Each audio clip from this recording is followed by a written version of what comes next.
박수를 하나님께 드리겠습니다. 하나님 말씀 마태복음 16장입니다. 마태복음 16장 13절 말씀부터 19절 말씀까지 교독을 하도록 하겠습니다. 예수께서 빌립보 가이사라 지방에 이르러 제자들에게 물어 이르시되 사람들이 인자를 누구라 하느냐? 이르되 더러는 세례 요한, 더러는 엘리야, 어떤 이어는 이르미야나 선지자 중에 하나라 하나이다. 이르시되 너희는 나를 누구라 하느냐? 시몬 베드로가 대답하여 이르되 주는 그리스도시요 살아계신 하나님의 아들이시니이다. 예수께서 대답하여 이르시되 바요나 시몬아 네가 복이 있도다. 이를 네게 알게 하니는 혈육이 아니요 하늘에 계신 내 아버지시니라.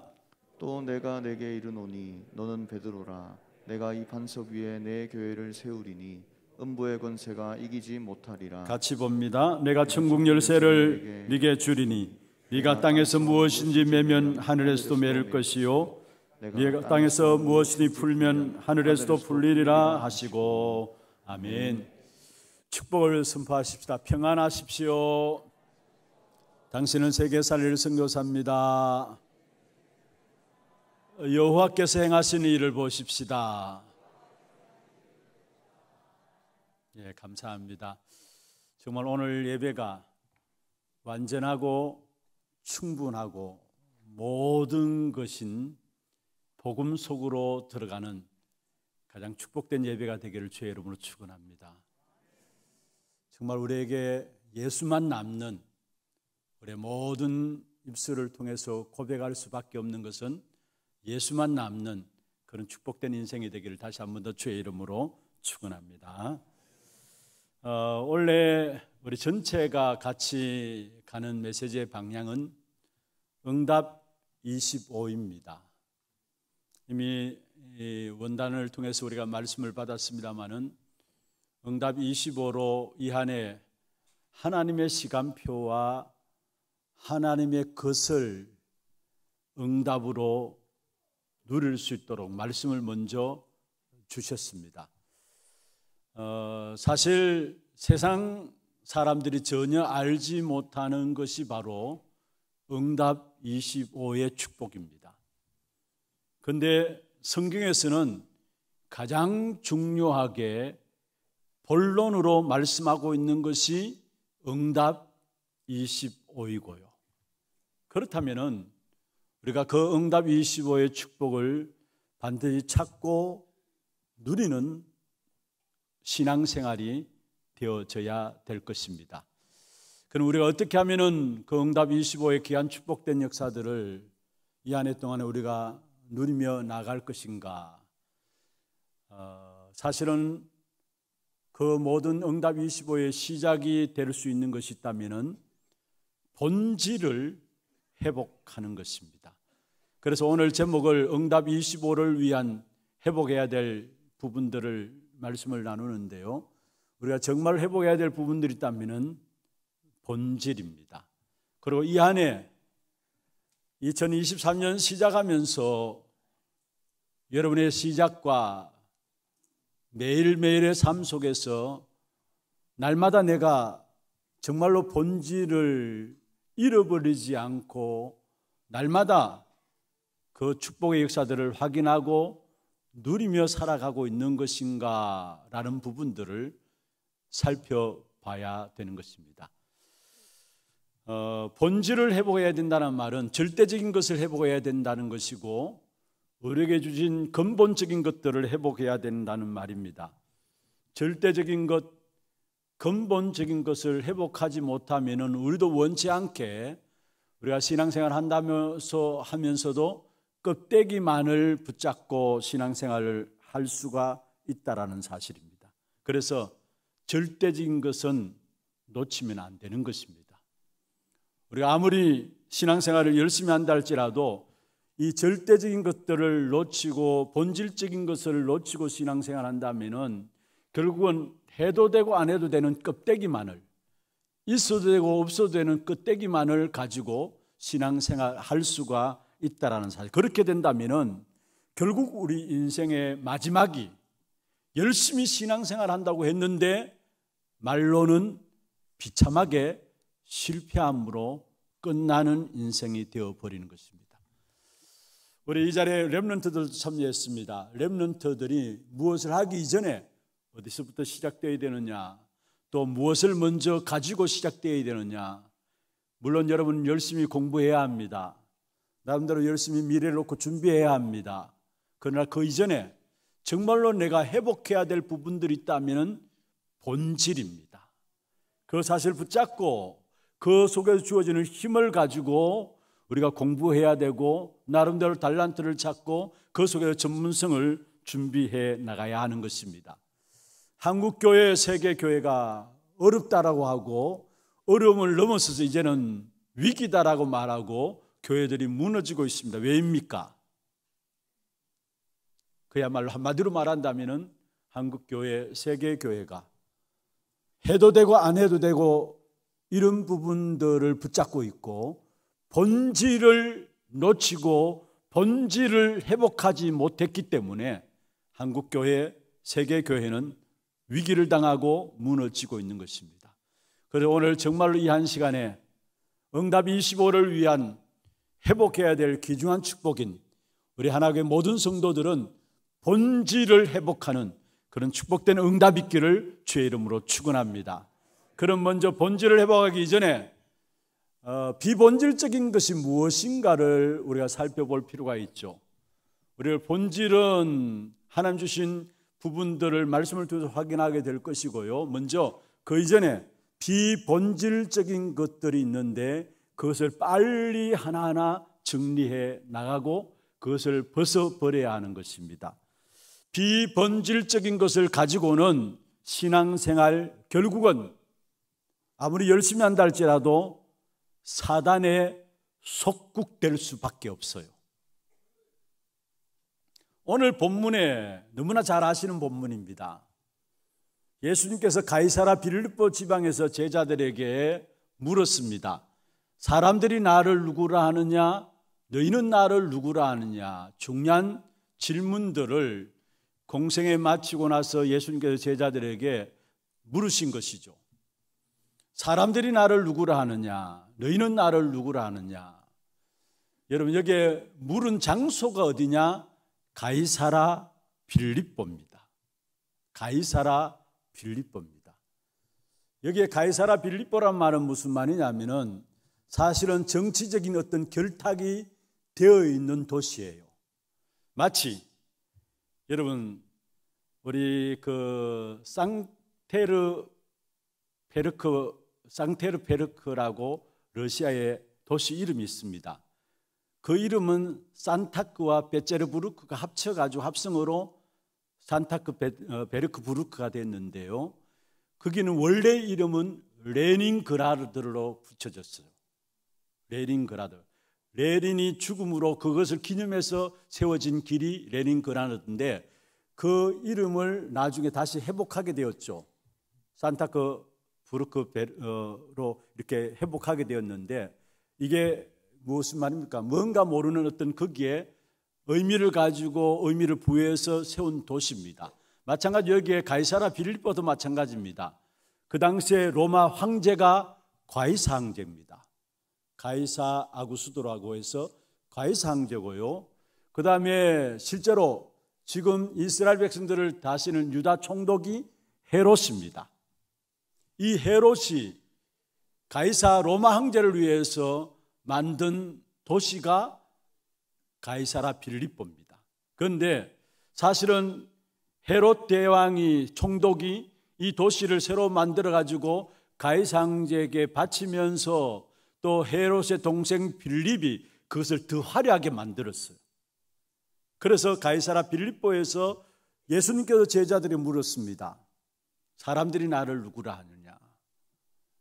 이미 거기에는 많은 것들을 담고 있어요. 물론 가이사라 빌립보는 이교도들이 나름대로 믿고 있는 신들을 숭배하는 최고의 집결된 장소가 가이사라 빌립보였고요. 또 그 당시에 가이사 황제, 로마의 황제들을 숭배하는 장소도 가이사 빌립보였습니다. 그런데 그곳에서 사람들이 나를 누구라 하느냐 물었습니다. 여기는 두 가지 의미를 둘 수 있어요.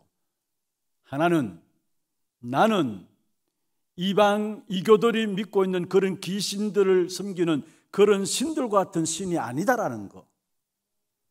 가이사 황제를 숭배하는 그런 귀신과 같은 신들을 섬기는 그런 신이 아니다라는 것들을 의미하고 있는 부분들이기도 하고요. 또 한 가지는 지금 너희들이 왜 가이사 빌립보 로마에 속국되어 있는 줄 아느냐라는 질문이에요. 왜 로마에 속국되어 있느냐, 하나님의 택한 백성이 왜 로마에 속국되어 있느냐라는 부분들을 묻는 질문이기도 합니다. 무슨 말입니까?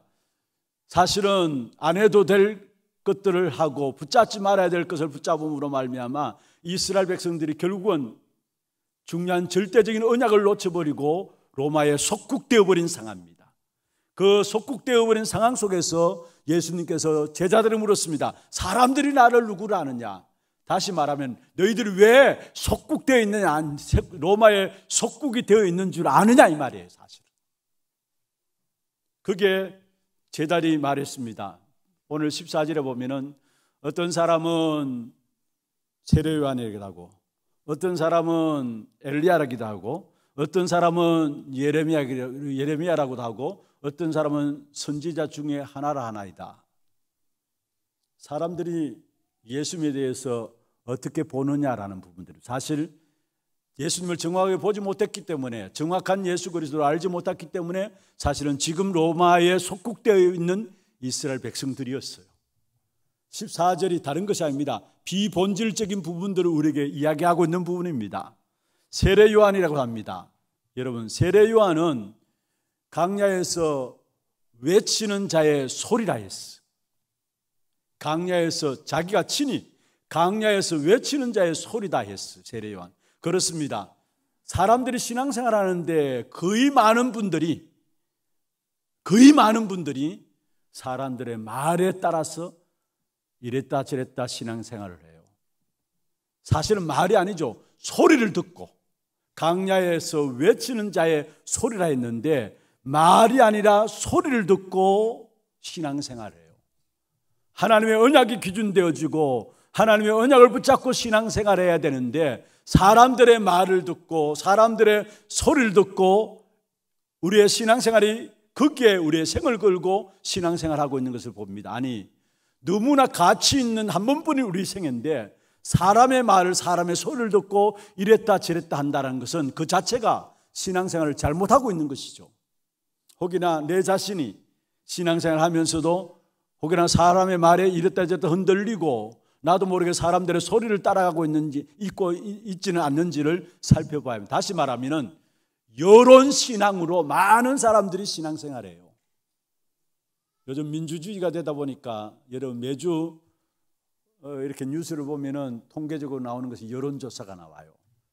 대통령 긍정적인 평가, 부정적인 평가 해가지고 매주 나오더라고요.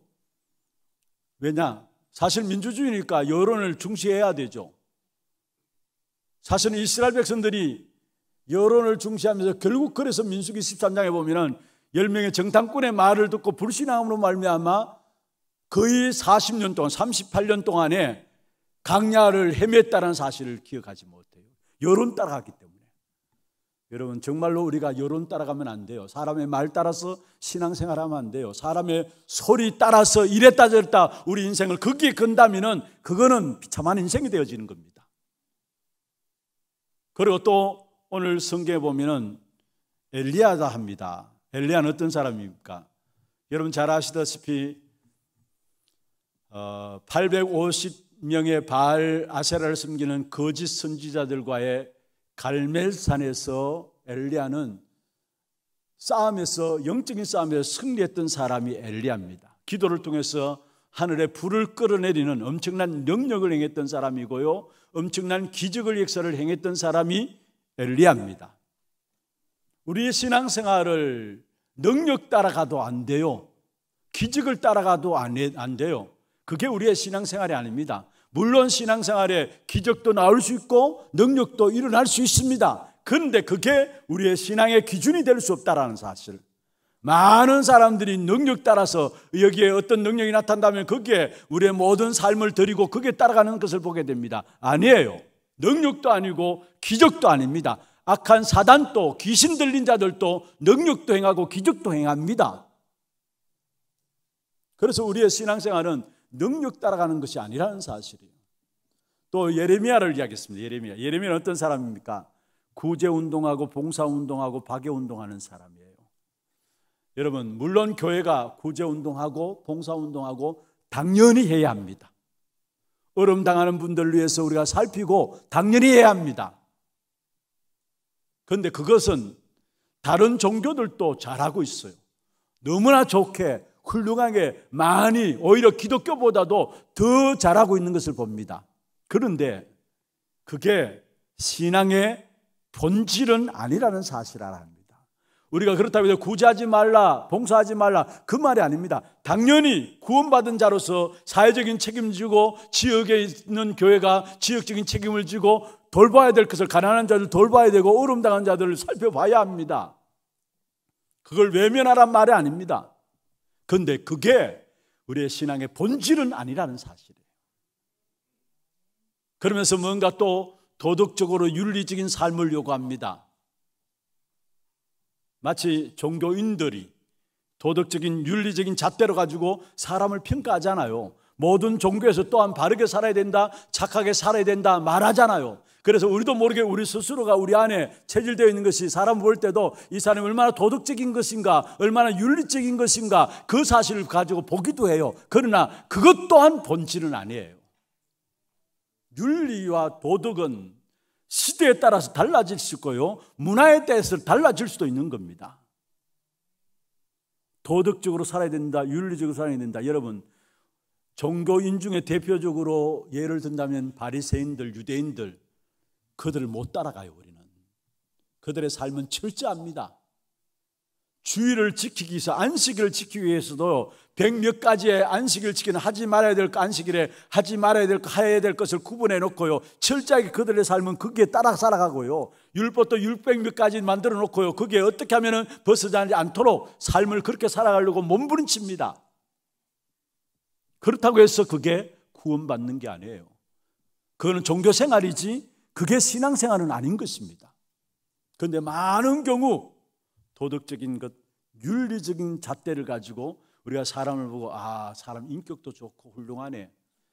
여러분, 그래서 우리가 속는 거예요. 사실은 제대로 하나님의 축복을 못 받고 있는 것이고, 우리는 능력 운동하는 것도 아니고 어떤 면에서 우리는 사회를 향해서 구제 봉사 운동하는 것도 아니고요, 또 뭔가 우리가 이 땅에 살아가면서 마치 세례 요한처럼 정말로 이 땅에 많은 사람을 향해서 뭔가 정의를 부르짖는 그런 운동하는 것이 아니고 우리는 그리스도 운동하는 교회입니다.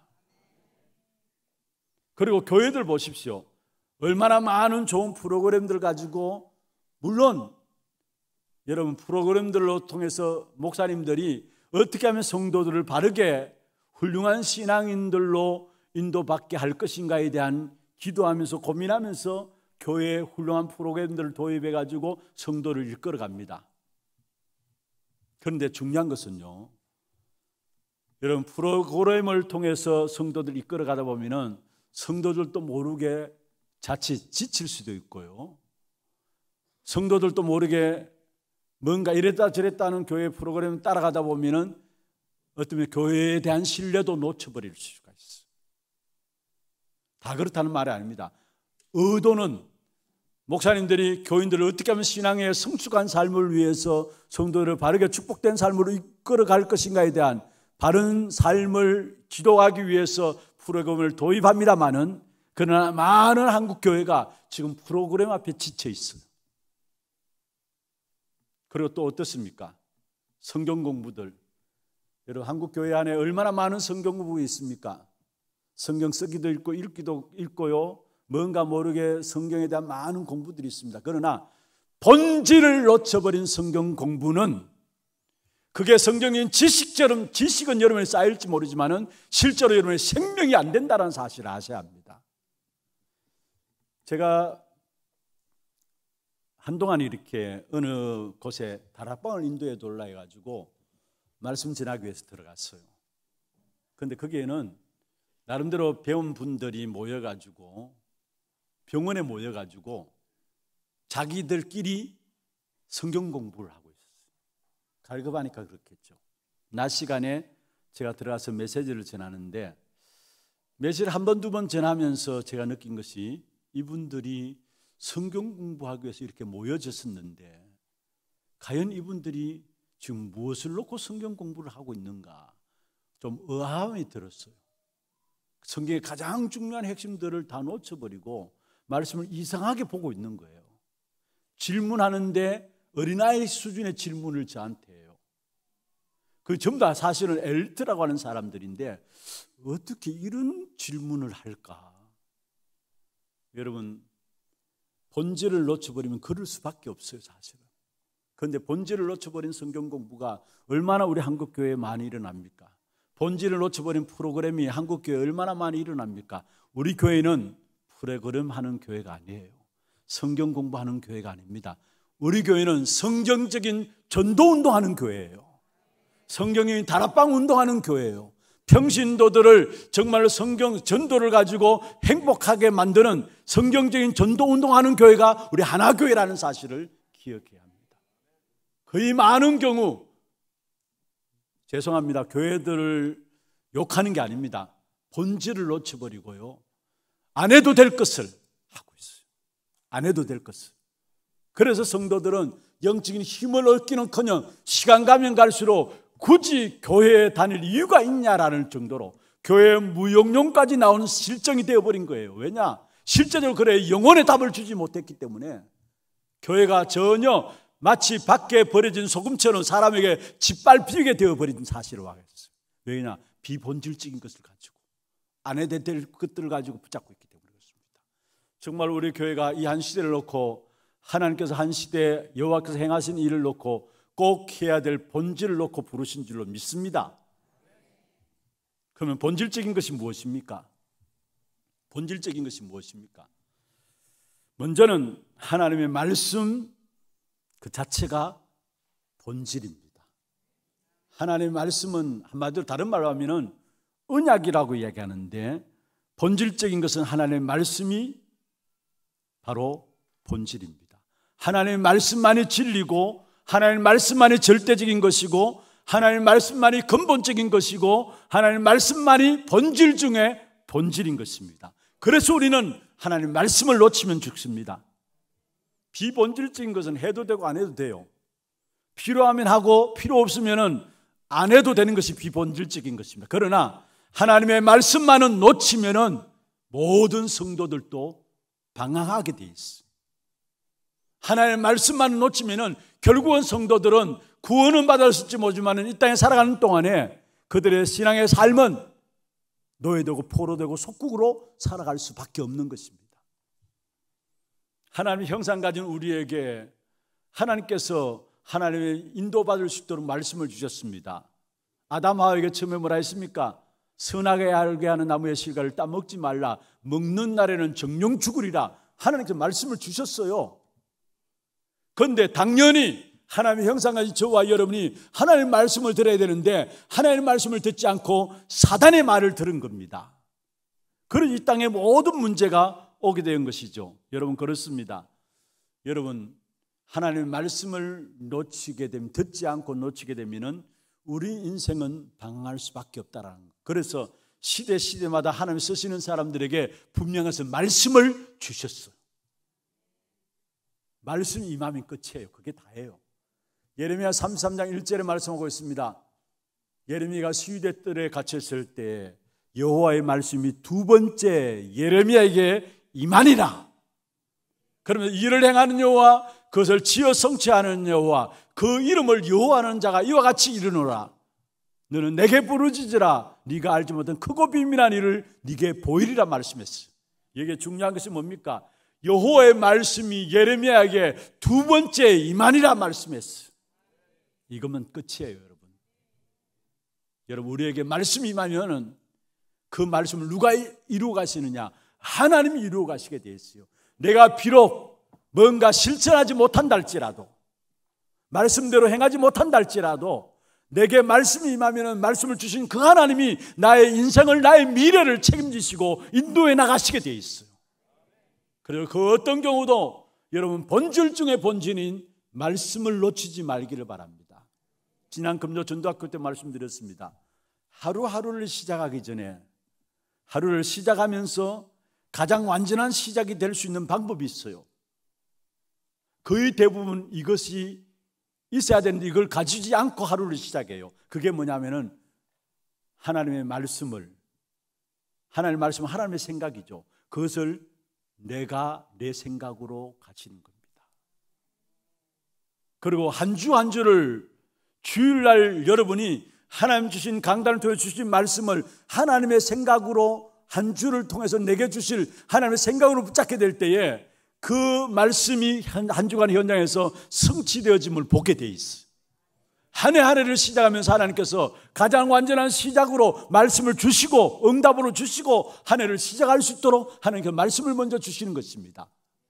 그래서 여러분 설교도 그렇고 성경도 그렇고 먼저 결론부터 딱 내시고 성경을 이야기했어요. 창세기 1장 1절에 태초에 하나님이 천지를 창조하시니라. 하나님이 계시다는 것을 설명하기 위해서 아닙니다. 이렇게 설명하기 위해서 성경을 기록한 것이 아니라 태초에 하나님이 천지를 창조하시니라. 응답과 결론부터 주시고 거기에 하나님의 역사들을 증거해 놨어요.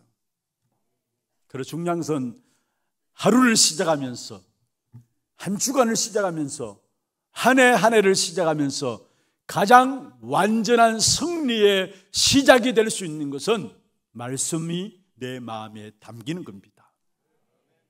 그러면 이 하나님의 말씀이 언약이라 하는데 이 말씀 언약의 핵심이 뭡니까? 그것은 바로 예수가 그리스도라는 것입니다.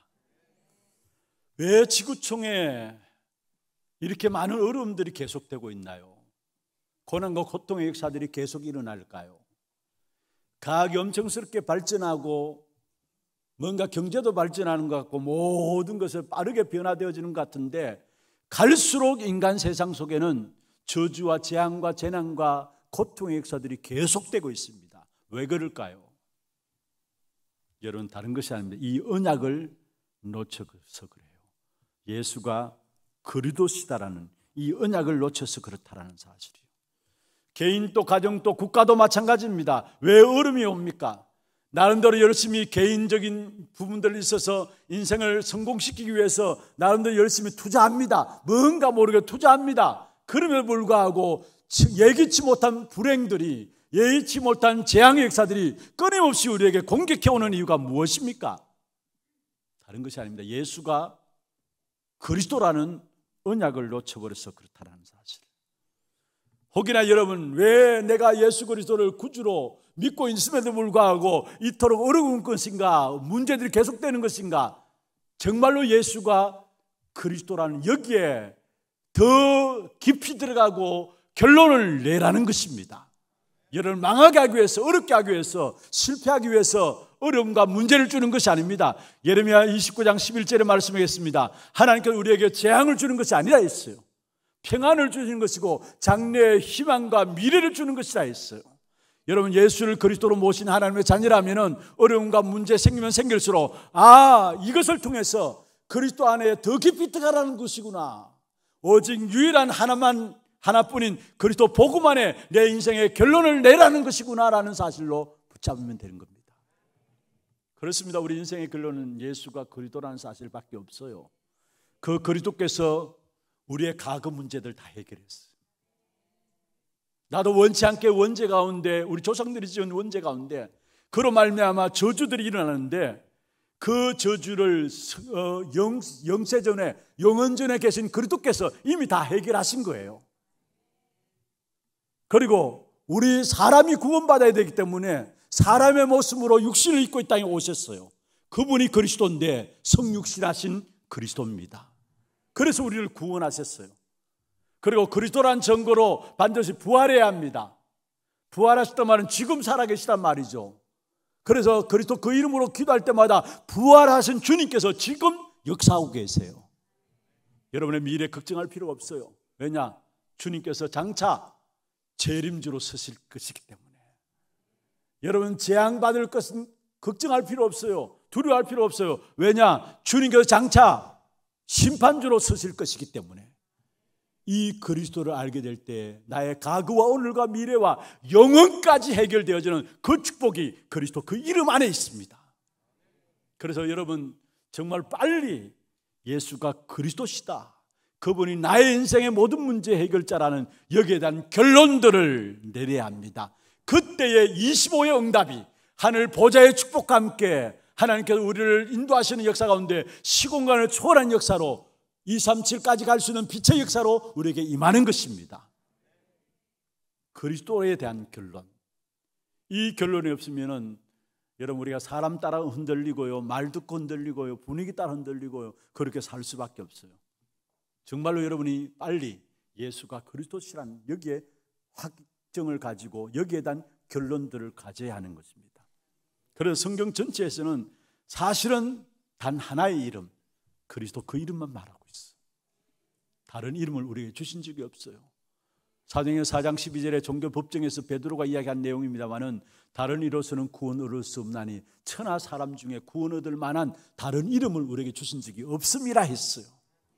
단 하나의 이름을 우리에게 주신 거예요. 그 이름이 바로 그리스도 이름입니다. 그래서 성경에 누가복음 24장 27절에 보면은 모세와 선지자의 글이 바로 나를 설명하는 것이다 했어요. 예수님께서. 그러면 요한복음 20장 31절에도 보면 뭐라 했습니까? 내가 이 성경을 기록한 것은 예수께서 하나님의 아들 그리스도심을 믿게 하기 위함이고 그 이름을 힘입어서 생명을 얻게 하기 위함이라 말씀했어요. 성경 전체는 예수가 그리스도시다, 단 하나의 이름 그리스도만을 강조하는 것이 성경의 이야기입니다. 역사도 나오고요, 여러 가지 사건도 나오고 여러 가지 인물도 나옵니다. 그런데 그것을 드러내기 위한 성경이 아니에요. 오직 예수가 그리스도시고 그 그리스도만이 우리 인생의 구원자이시다라는 것들을 드러내는 것이 바로 성경이라는 사실이에요. 아담과 하와가 하나님께 범죄하였죠. 그래서 결국은 영적인 사망 상태에 빠진 겁니다. 사탄이 인간의 마음속에 거짓된 용기를 심어넣었어요. 네가 하나님처럼 된다. 결국 거짓된 용기를 집어넣어가지고 그 말을 들은 인간에게 영적인 사망이 왔어요. 그런데 거기에 하나님은 그냥 내버려 주지 않으시고 창세기 3장 15절에 여자의 후손을 보내주시겠다 약속하셨어요. 네피림 시대에 한마디로 말하면 영적인 혼란 시대입니다. 악한 사단이 인간들에게 무엇을 심어주냐? 거짓된 번영을 심어줬어요. 그런데 거기에 결국 사람 지으셨음을 하나님께서 한탄하시면서 노아 시대의 홍수로 세상을 심판할 것을 말씀하셨는데 심판의 목적이 아니에요. 결국은 창세기 6장 14절에 방주를 만들라 했어요. 바벨탑 시대는 어떻습니까? 풍요로움 속에서 하나님을 거역한 시대입니다. 너무나 살기 풍요로워지니까 하나님을 거역했는데 악한 사단이 그런 인간에게 마음에 뭐를 거짓된 성공을 심어줬어요. 그게 창세기 11장 1절에서 8절에 나온 내용입니다. 그런데 하나님께서 바벨탑을 무너뜨리면서 거기에 아브라함 가문을 불러내시면서 내가 내게 지시할 땅으로 가라 말씀했습니다. 하나님의 계획과 목적은 심판이 아니에요. 구원의 목적이 있어요. 그리스도로 말미암아 우리를 구원하시기 위한 하나님의 계획이 우리 인생에게 있는 것입니다. 요셉 위에 또 언약을 잃어버렸습니다. 그래서 애굽에 노예되어 버렸죠. 노예되어 버린 이스라엘 백성들에게 출애굽기 3장 18절에 희생제사의 비밀을 주신 거예요. 성경은 구원자이신 예수 그리스도 단 하나의 이름만 붙잡아야 된다라는 사실을 강조하는 것이 성경이라는 사실이에요. 왕들도 보면은 언약 안에 있었고 언약 밖에 있던 왕들이 있었어요. 언약 밖에 있었던 왕들은 결국 노예되고 포로되고 속국되고 전쟁을 일으켰어요. 그래서 언약 밖에, 세상 밖의 역사는 전쟁사입니다. 언약을 놓쳐버린 전쟁사입니다. 왜 전쟁이 일어났느냐? 언약을 놓쳐버리니까 우상이 난무하게 되고요, 우상이 난무하게 되니까 그 속에서 결국 후대들에게도 우상이 전달되어지고, 그래서 결국은 나온 것이 재앙과 전쟁의 역사였습니다. 여러분 분명히 기억하시기를 바랍니다. 성경의 기록의 목적은 단 하나라는 것, 예수가 그리스도시다, 그분만이 우리의 구원자시다라는 것. 그렇다면 우리가 이 사실을 붙잡아야 됩니다. 우리 하나교회는 예수가 그리스도시고 그리스도 하나 붙잡았는데 그게 모든 것이 다 있음을 증거하는 교회가 되어야 합니다. 여러분, 예수가 그리스도시다. 정말 이 그리스도가 나의 인생의 주인 되시길 바랍니다. 마태복음 16장 16절에 주는 그리스도시요 살아계신 하나님의 아들이십니다. 베드로가 고백했습니다. 사실은 여러분, 우리의 필요를 충족시켜 주실 그리스도가 아니에요. 우리는 우리의 필요를 충족시킬 때만 그리스도 부르는데, 그리스도를 찾고 하는데 아닙니다. 우리 인생에 생사화복을 주관하시고 나를 다스리고 통치하시는 분이 그리스도입니다. 우리의 싸움은 뭐냐? 내가 주인이냐 그리스도가 주인이냐의 싸움이에요. 나도 모르게 스스로 내가 주인된 자리에 올랐어요. 그러니까 스스로 올 수밖에 없는 것이 뭐냐? 한계가 올 수밖에 없어요. 여러분의 인생의 주인 되신 그리스도께 여러분의 인생을 맡기시기를 바랍니다. 내 생각과 내 계획과 내 방법대로 살아가면은 한계가 올 수밖에 없는 것입니다. 그래서 인생이 힘든 거예요. 왜 세상 살아가면서 세상의 무거운 짐에 눌려서 합니까? 결국 내 인생을 내가 살아가려고 하니까 세상의 무거운 짐을 지며 살아갈 수밖에 없는 것입니다. 정말로 예수 그리스도로 사는 삶, 그 속에 저와 여러분 들어가시길 바랍니다. 예수 그리스도로 말미암아 사는 삶, 그 속에 내가 들어가게 될 때 거기에 그리스도로 말미암아 참된 하나님의 축복과 평강이 우리 마음속에 넘치게 되는 것입니다. 예수 그리스도로 사는 삶이 되게 될 때 어떤 삶이 옵니까? 결국은 함께하고 성령으로 나와 함께 하시고 인도하시는 임마누엘의 축복을 누리는 삶이 예수 그리스도로 사는 삶이 되는 거예요. 임마누엘, 거기에 오는 응답이 결국 하나님이 나와 함께 하니까 보좌의 배경을 가지고 함께 하는 거고요. 그게 시공간을 초월한 능력으로 하나님이 역사하시는 거고요. 그 역사는 237까지 가는 빛으로 역사하게 되어 있는 것입니다. 그래서 중요한 것은 주님이 나와 함께 하시고 나와 동행하시고 내 속에 거하시면서 임마누엘 하시는 그 주님이 함께하는 예수 그리스도로 함께하는 사는 삶, 그 축복 누리게 될 때에 거기서 보좌의 축복, 신공간을 초월한 하나님의 능력, 237을 살릴 수 있는 빛의 역사, 다시 말해서 무한한 하나님 주시는 보좌의 힘이 그 속에서 나오게 되어 있는 것입니다. 그게 응답 25인 것입니다. 그것이 있어야 세상 살면서 우리는 세상에서 승리할 수 있는 것입니다. 그 날마다 여러분 예수가 그리스도심을 고백하고 그 그리스도로 말미암아 여러분의 모든 삶이 주인됨을 고백함으로 모든 인생을 주인 되신 그리스도께 맡겨버림으로 여러분 모든 삶의 보좌의 배경으로 함께 하시는 그 축복을 누리게 되기를 주의 이름으로 축원합니다. 말씀을 맺겠습니다. 그리스도를 회복해야 합니다. 그게 이 응답 25의 시작입니다. 다른 것은 있어도 되고 없어도 돼요. 절대적인 것이 아닙니다. 신앙의 본질인 그리스도를 회복하게 될 때 그 받는 응답은 세계까지 가게 돼 있어요. 그리스도의 본질을 회복하는 것이 생명이고요. 그 그리스도 본질인 생명 안에 다 있습니다. 그래서 이 사실을 놓치면 안 된다는 말이에요. 그래서 우리가 날마다 예배 드릴 때도 더욱더 더 복음 속으로 들어가는 시간들. 왜냐? 복음만이 닿기 때문에. 거기서 오는 응답이 뭐예요? 오늘 17절, 18절, 19절에 그리스도 고백한 베드로에게 주님께서 선포하신 내용입니다. 먼저 19절에 보면은 네가 땅에서 매면 하늘에서 매일 것이다. 네가 땅에서 풀면 하늘에서 풀 것이다. 이 땅에 살아가는 동안에 하늘의 능력을 힘입고 살아가는 것이 필요하기 때문에 우리가 하나님의 능력으로 살아갈 수 있도록 기도 응답하시겠다라는 거예요. 여러분, 기도 응답의 열쇠 그리스도 이름입니다. 다시 말해 기도 응답하시겠다는 건 성령께서 우리를 인도하시겠다는 말이에요.